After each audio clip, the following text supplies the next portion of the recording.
جس دن آپ کو یہ اپنے برانڈ کی سمجھ آ گئی نا، یونیکنیس کی، روکتا کوئی نہیں ہے، پھر آپ کو روک ہی نہیں سکتا کہ برانڈ ایک چھوٹی چیز نہیں ہے، برانڈ دنیا چینج کرنے آیا ہے۔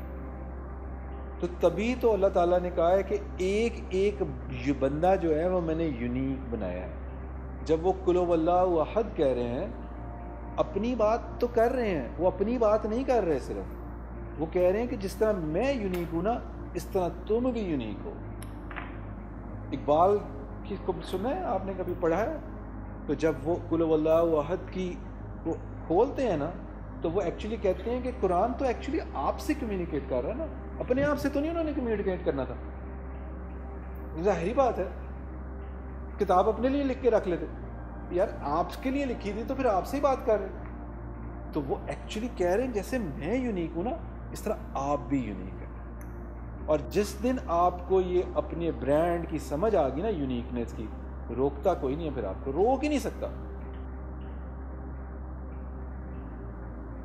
کیونکہ آپ کے اندر پھر وہ فریکوینسی، وہ وائبریشن پیدا ہوتی ہے کہ جو یونیورس کا ایک ایک پارٹیکل ہے نا، اس کو آپ یوٹیلائز کر سکتے ہیں، لٹرلی یوٹیلائز کر سکتے ہیں۔